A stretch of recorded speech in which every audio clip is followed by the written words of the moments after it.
Баршаңызға сәлем. Бүгін 123 сабақтың есептерін орындаймыз. Сабақтың тақырыбы шамалар арасындағы тәуелділік.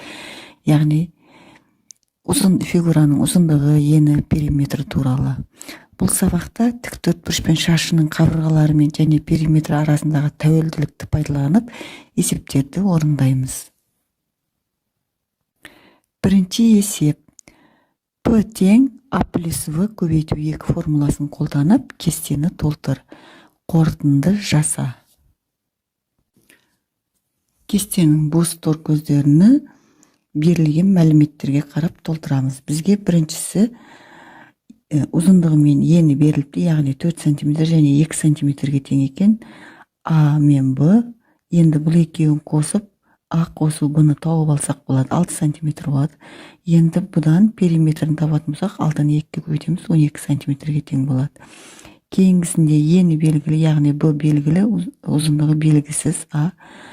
Бірақ периметр белгілі екен. Осы периметрден біз А қосу Б-ның нешке тең екенін тауып алсақ болады. Өйткені 16-ны 2-ге бөлсек 8 келіп шығады. Ал енді А-ны табу үшін 8-ден 3-ті азайтамыз, 5 шығады. Тексеріп көрсек болады. Мысалы 5-ке 3-ті қоссақ 8, яғни А плюс Б 8-ге тең. Кейінгісінде А белгілі, А қосу Б белгілі екен. Енді мұна жерде Б-ны тауып аламыз әуелі. Ол үшін 9-дан 6-ны азайтамыз, 3 қалады. Демек, Б 3 метр екен. Периметрін табу үшін 9 2-ге көбейтеміз, 18 метр болады. Екінші есеп. П тең А көбейту 4 формуласын қолданып кестені толтыр. Кестенің бос тор көздерін толтыруымыз керек. Бізге А берілген, біріншісінде 3 см-ге тең екен. Олай болса П-ны табу үшін А-ны 4-ге көбейтеміз. 4-ге көбейтсек 12 см болады. Ал П-ны 4-ге бөлетін болсақ 3 см болады. Мына жерде дәл солай П берілген 24 дециметр екен. А-ны табу үшін 24-ті 4-ге бөлеміз. 6 шығады. Ал мына жерде де П-ны 4-ге бөлетін болсақ 24-ті 6 дециметр шығады. Мына жерде П бөлінген 4-іміз 2 метр екен. Ендеше периметрін табу үшін 2-ні 4-ге көбейтіп жібереміз, 8 метр болады. Ал А 2 метрге тең. Бұл шаршының периметрін есептеу. Бағанағы жаңа бұдан алдыңғы бірінші есептегісі ол тік төртбұрыштың периметрін есептеу формуласы еді. Үшінші есеп. Фигуралардың қабырғаларын өлше, үшбұрыштардың периметрін тап. Екі фигурадан құрастырылған төртбұрыштардың периметрін тап. Бұл жерде үшбұрыштың периметрін табатын болсақ, мына үшбұрыштардың барлығы бір-біріне тең екен. Үшбұрышта бұлардың қабырғаларын өлшегенде 2 см шықты. Ендеше оның периметрін табатын болсақ, 3 қабырғасын да қосамыз. 2-ні 2-ге және 2-ні қосамыз, 6 см болады. Бұлардың барлығының периметрі бір-біріне тең, 3 үшбұрыштында. Одан кейінгі 2 үшбұрыштан құралған төртбұрыштың периметрін өлшейміз. Бұл жерде жаңа айтып өттік, үшбұрыштың барлық қабырғалары 2-ге тең дедік қой. Бұл жерде де төртбұрыштың қабырғалары сол үшбұрыштың қабырғаларына тең болып тұр. Тек бұл жерде қабырғалар 4-еу. Демек, бұл жерде бұның периметрі 8 см-ге тең болады. Одан кейінгісі бір үшбұрыш және төртбұрыштан құралған төртбұрыш бар еді, фигура бар еді.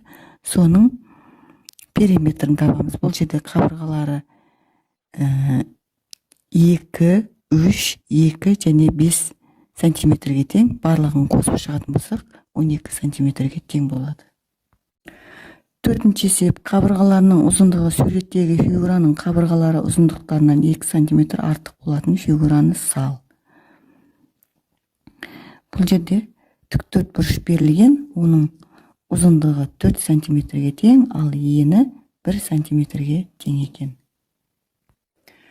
Қабырғаларының ұзындығы 2 см артық фигура сыз деген болса, біз әуелі А қабырғасына 2 см қосамыз. Бұл 6 см-ге тең. Б қабырғаға да 2 см қоссақ 3 см болады. Нәтижеде ұзындығы 6 сантиметр және ені 3 сантиметрге тең болған тік төртбұрыш пайда болады. Дәл осылай қылып сызып қоямыз. 5-ші есеп, есепті шығар. Анам мен әпкем ұзындығы 4 метр, ал ені одан 2 есе қысқа кілем тоқыды. Осы кілемнің периметрін тап. Міне ұзындығы берілген 4 метр екен кілемнің, ал ені одан 2 есе қысқа дейді. Бірінші енін тауып аламыз, ол үшін 4-те 2-ге бөлеміз, 2 метр шығады.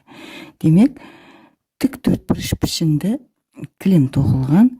Енді оның периметрін табатымсақ, тік төртбұрышты периметрін есептеу формуласынан пайдаланамыз. А қосу Б көбейту 2-ден.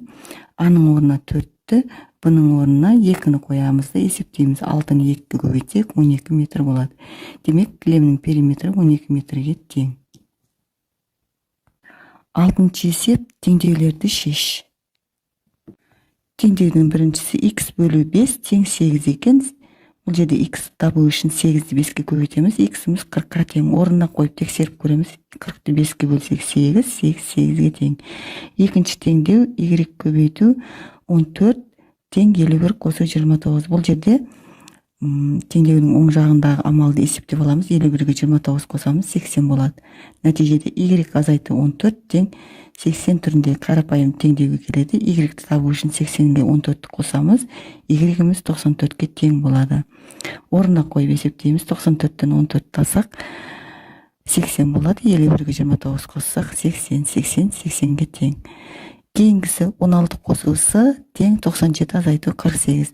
Дәл жаңағыдай 97-тен 48-ді азайттып, теңдеуді қарапайым түрге келтіреміз. 16 қосылысы тең 49 болады. С-ны табу үшін 49-дан 16-ны азайтамыз. С 33-ке тең болады. Орнына қойып тексереміз. 16-ға 33-ті қоссақ 49. 97-тен 48 азайттық 49. 49-ға тең. 7-ші есеп, үшбұрыштың қабырғаларын өлше және периметрін тап.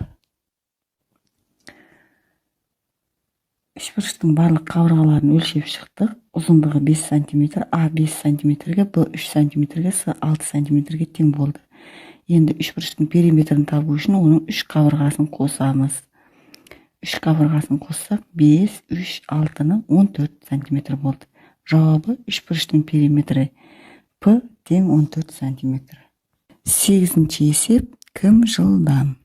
Табиғаттағы кейбір құстардың массалары мен дене тұрқының ұзындықтарын салыстыр. Мына жерде бүркіт, қозықұмай және жапалақ беріліпті. Бұлардың массасы бүркіттікі 5 кг, қозықұмай 6 кг, жапалақ 2 кг екен. Ал дене тұрқының ұзындығы бүркіттікі 95 см, қозықұмай 100 см және жапалақ 70 см екен. Бұл жерде ең ұзыны қозықұмай екен және салмағы ауыры да қозықұмай екен. Міне енді салыстырып көреміз. Бүркіт пен қозықұмайдың салмағын салыстыратын болсақ, бүркіт жеңіл, қозықұмай артық болады. Ал тағы да бүркіт пен жапалақты салыстыратын болсақ, бүркіт ауыр, жапалақ жеңіл болады. Ал қозықұмай мен жапалақты салыстыратын болсақ, қозықұмайдың салмағы ауыр. Ұзындықтары да дәл сондай 95-тен 100 үлкен, яғни қозықұмай үлкен бүркіттен, ал бүркіт жапалақтан үлкен, ұзын, ал қозықұмай жапалақтан ұзын екен.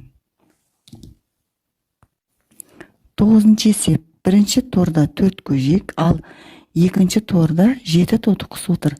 Қай тордағы жануарлардың аяқтары артық, қанша артық? Қайсының аяғы артық екенін білу үшін әуелі бірінші аяқтарының санын тауып аламыз.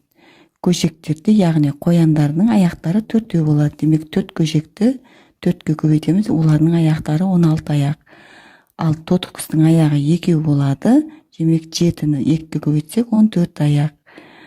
Ал енді 16-дан 14 азайтсақ 2 аяқ артық болады. Демек жауабы бірінші тордағы, яғни көжектердің аяқтары 2-ге артық.